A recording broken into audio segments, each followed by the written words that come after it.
প্রিয় দর্শক, এই মুহূর্তে আমরা আছি বিশ্বের জনপ্রিয় একজন কন্টেন্ট ক্রিয়েটর বনি আমিন, যিনি এই মুহূর্তে হাতিয়ার নয়বিরাম পর্যটক স্থান আমাদের কাজীর বাজারে এসে উপস্থিত হয়েছেন। তিনি দীর্ঘদিন কিন্তু দেশে বাইরে ছিলেন, আপনি দীর্ঘদিন পর কিন্তু আপনার জন্মস্থানে এসেছেন। কেমন লাগছে আপনার? ভালো লাগছে। আমি আসলে গত ৩৪ বছরে এবার সহ মোট 4বার এসেছি। অর্থাৎ আমি প্রতি 10 বছরে একবার করে এসেছি। ভালো লাগে,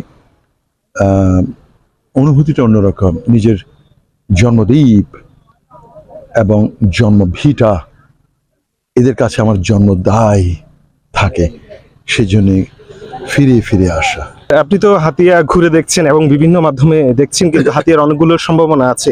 এই সম্ভাবনাগুলোর সম্পর্কে যদি একটু বলতেন, বা এগুলোকে কিভাবে কাজে লাগানো যায়?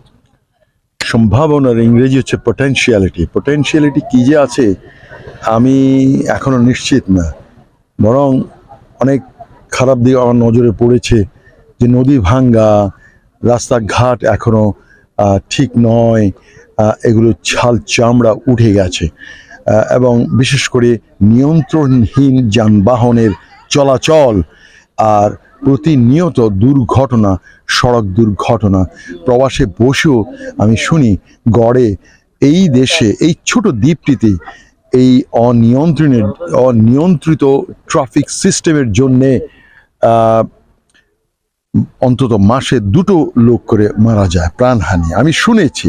হতে পারে একজন, হতে পারে, but yes, there is a significant number of people that die, fatality আছে এখানে, এই আর কি। জি, আপনাকে অসংখ্য ধন্যবাদ। আমরা আশা করছি এভাবে আপনি বারবার আপনার জন্মস্থানে ফিরে আসবেন।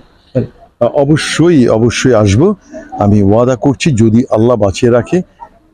আসছে ফেব্রুয়ারি মাস, অর্থাৎ 2.5 মাসের ভেতরে। প্রিয় বন্ধুরা, এই আমি 9 তারিখে নামবো ঢাকা, সম্ভবত 13ই ফেব্রুয়ারি বনি আমিন পুনরায় আসবে পাক্কা 7 দিন থাকার জন্যে, গ্রামের মাঠে ঘাটে জমিনের আইলে হেঁটে হেঁটে দেখার জন্য। আমি তখন আরো নয়নকে আরো উন্মুক্ত করে, বড় করে আমি গিলে গিলে এই দৃশ্যগুলো খাবো, আর ধীরে ধীরে ঘুরে ঘুরে দেখবো আমার এই জন্মদ্বীপ হাতিয়াকে। Thank you very much.